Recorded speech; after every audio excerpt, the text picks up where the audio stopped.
Mr. Hernandez was Mr. Hernandez. He was a great person, and he didn't deserve to die like that.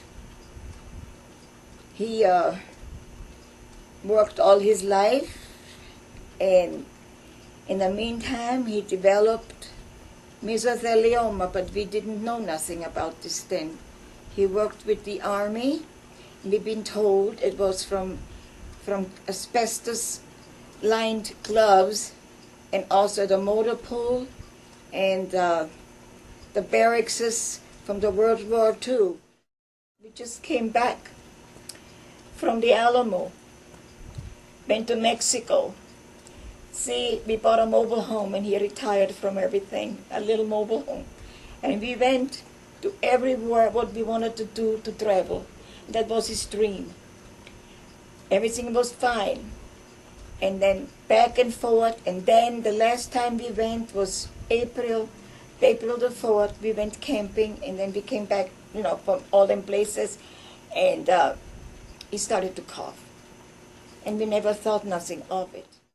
He was a very, very fun-loving, life-loving man.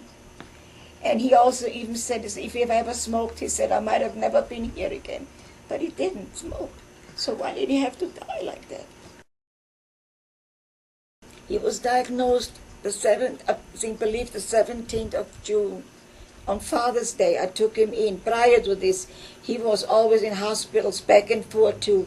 But we always been told either he had pneumonia, or he had a bad cold, but never anything like that, no cancer.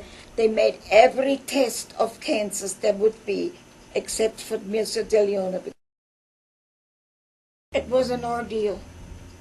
I don't wish anybody go through this. He had no strength. I lifted him the best way I could. It was just death weight.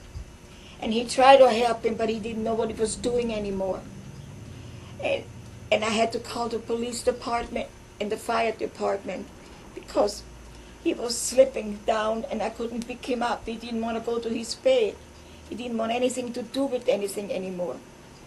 And he just stared.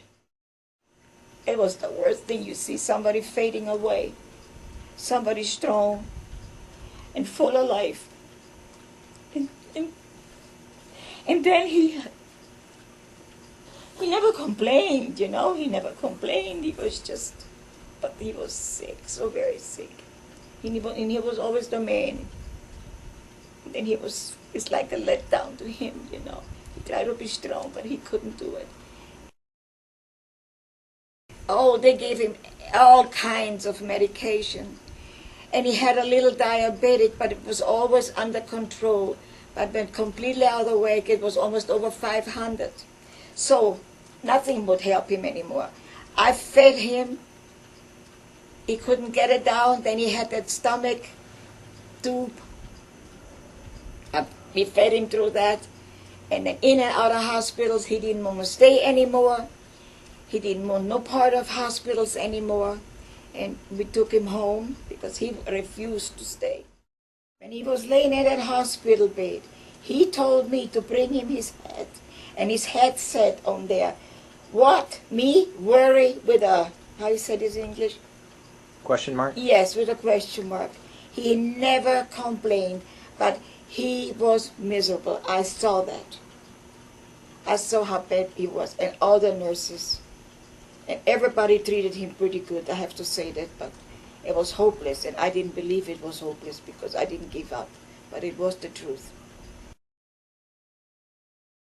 What advice? To go and find out why he had to be or her dying like this.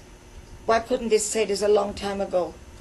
That some problems like this they have, Why did they let the people go through all this? I think I'm sorry, but I'm going to say it. It's greed. That's my opinion.